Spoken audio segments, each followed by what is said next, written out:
সম্মানিত দর্শকবৃন্দ, আসসালামু আলাইকুম। মহিষ দেখুন, এগুলো কি দিয়েছি আসলে চিনবেন কিনা আমি জানি না। এগুলো হচ্ছে ধানের যে গাছটা কেটে নিয়ে যায়, যেই অংশটা নেয় না কৃষি শ্রমিক যারা, এটা নেয় না। কারণটা হচ্ছে যে গাছ এমনিতেই বড় হয়ে যায় আর ভারী হয়ে যায়, ওদের বাইতে কষ্ট হয়ে যায়, এই জন্য ওরা এটা নেয় না। তো না নেওয়ার কারণে ওই নিচেরটাকে ফেলে রাখে। আমাদের এদিকে বাংলা ভাষায় যেটাকে নাড়া বলে, নাড়া। তো দেখুন যে আপনি মহিষকে যেভাবে পালবেন সে সেভাবেই থাকবে।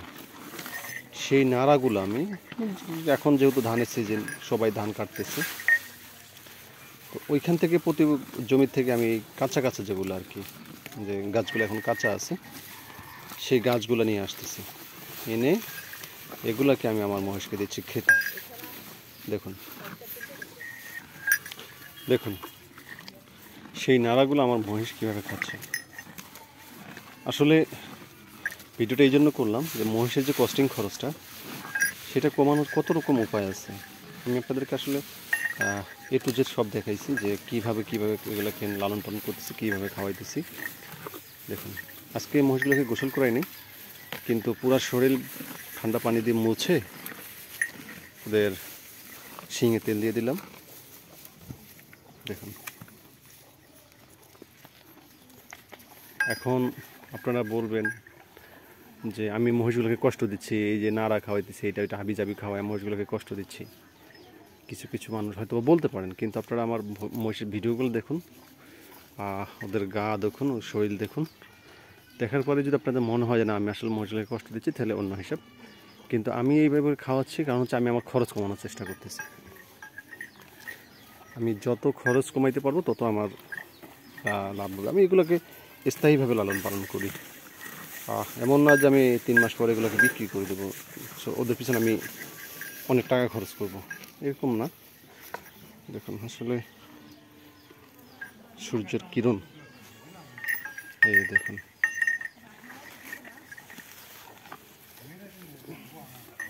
এই যে অবস্থা।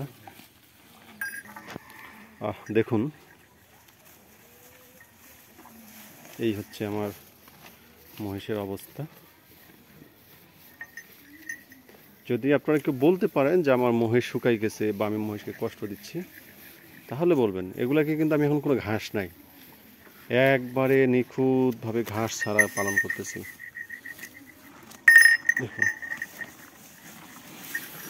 দেখুন কীভাবে খাচ্ছে কাঁচা কাঁচা দানাটা। নে নে খা, এদিকে আয় বন্ধু। ওরা ওদের মতো খাওয়ার মতো নিয়ে ব্যস্ত আর কি। তো এটা হচ্ছে আমার টেকনিক, যে আমি যা পাবো তাই আনি দেবো ওদেরকে, আর ওরা তাই খাইতে খাইতে অভ্যস্ত হবে। এগুলো এখন কাঁচাগুলো নিয়ে আসতেছে, আমি আপনাদেরকে আরও দেখাবো আমার অন্য ভিডিওতে। আমি কিন্তু সকল ধরনের নাড়াগুলো নিয়ে আসবো, আইনে এগুলোকে শুকায়ে এগুলো পিলি করে রাখবো। যেই সিজনে কারি শর্ট পড়ে, মানে আমার খড় শর্ট পড়ে প্রধান খাবার, ওই সময় এগুলোকে কিন্তু ওই খড়গুলো খাওয়াবো, ওই নাড়াগুলো খাওয়াবো। এগুলোকে এনে শুকায়ে এগুলোকে পিলি করে রাখবো। তো দেখুন, যদি আপনারা খরচ কমাইতে চান এই টেকনিকগুলো অবলম্বন করতে পারেন। এই টেকনিক অবলম্বন করলে আপনাদের খরচও কমবে, আর গরু বা মহিষ সঠিকভাবে থাকবে এবং সুস্থ থাকবে। দেখুন, আমার দরকার হচ্ছে এদেরকে খাওয়ানো, যা দিবেন তাই খাবে, ওদের পেট ঠিক থাকলে সব ঠিক। দেখুন, এখন যদি আমি লাখ লাখ টাকা, মানে হাজার হাজার টাকা দানাদার খাবার নিয়ে এসে খাওয়াই, তাহলে এই খরচটা বাড়বে। এটা আমি কিভাবে দেব ভাই? আমি তো এখানে স্থায়ীভাবে পালন করতেছি, বিজনেস হিসাবে এটাকে নিয়ে নেই। তো এই হচ্ছে ভিডিও।